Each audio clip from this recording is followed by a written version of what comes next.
Boom, boom, boom, boom, boom, boom, boom! Hey guys, what's up? It's Culture Detective here, investigating your favorite albums, and today I'm going to be doing a very fast-paced, quick album review on the new Westside Gunn album, And Then You Pray For Me.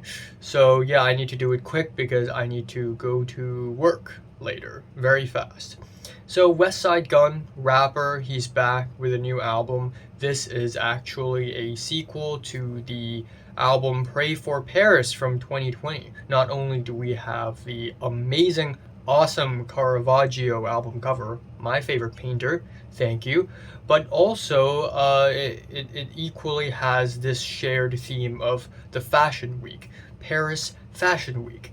And also, after Pray for Paris, Westside Gunn has also released 3 albums that I sort of enjoyed. Hitler Wears Hermes 8 Sides A and B, which are both grimy, eerie, but also has a lot of personality. And then we have 10, which is the 10th installment in the Hitler Wears Hermes series. While nowhere near as great as 8, still has a lot of highlights on the album.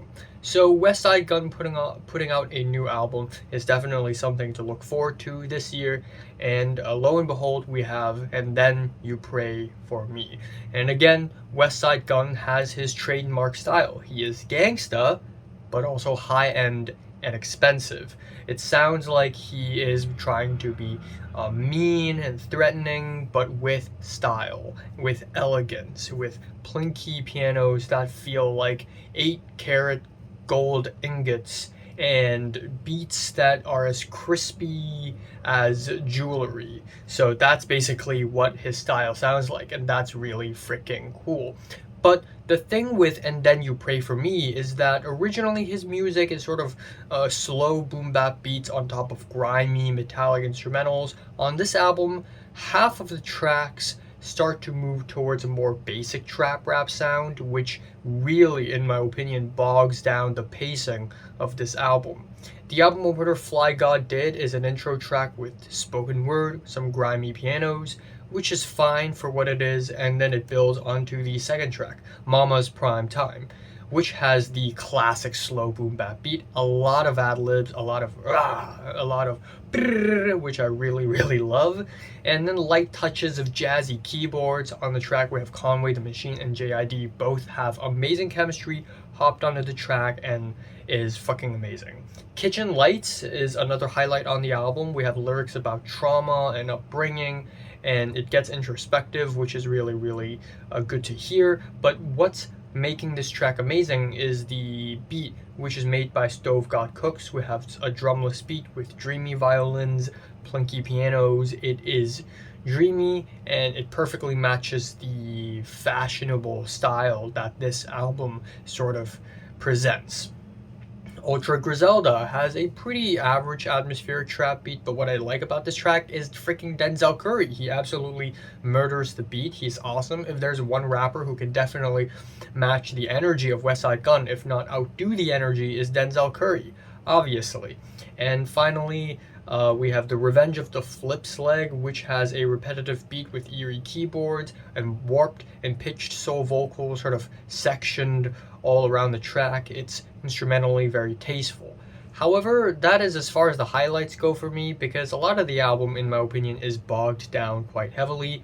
Costas has the high-pitched slow rapping that Westside Gunn is really known for, but this is one of those instances where that really slogs the album, if you know what I mean. Conway the Machine and Benny the Butcher are amazing on this track, but overall, it just feels like a slog. 1989, instead of the high-pitch verses, now we have the low-pitch verses, and they sound even more awkward. Dunhill is a pretty basic trap rap track. I can say the same for JD Wrist. I can say the same for the track Disgusting, where Giggs has one of the least memorable features, especially when he just has this really low energy that completely doesn't match Westside Gunn's energy at all. House of Glory almost has a soul rap edge to it, which I really love, but it's just one of those tracks where I feel like the beat is about to drop at any given moment, and then it never drops throughout the entire duration of the track. And then we have Chloe, which is this sexual track with deranged lyrics. Ty Dolla $ign is featured, but As far as tracks like this are concerned, it's really average. LL Bull Gun.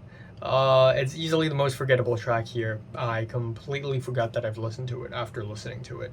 And then we have Jalen Rose, where it features Boldy James, who is freaking great, and he's really chill and calculated. Again, there's an energy mismatch, but Boldy James is really articulate, so at least there's that.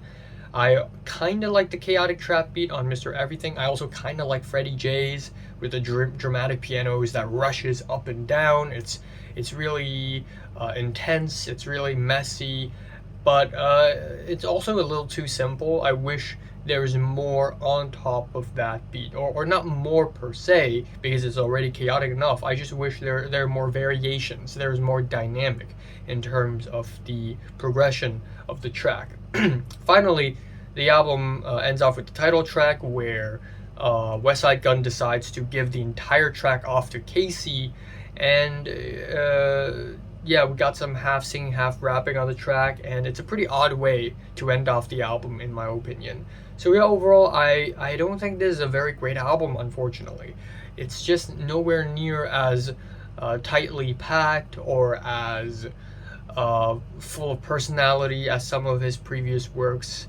This is a huge step down, and I think this album is just okay. I'm feeling a strong 5 to a light 6 out of 10. So, have you listened to the new Westside Gunn album? Comments below, let me know. Subscribe if you want more, and thanks for watching.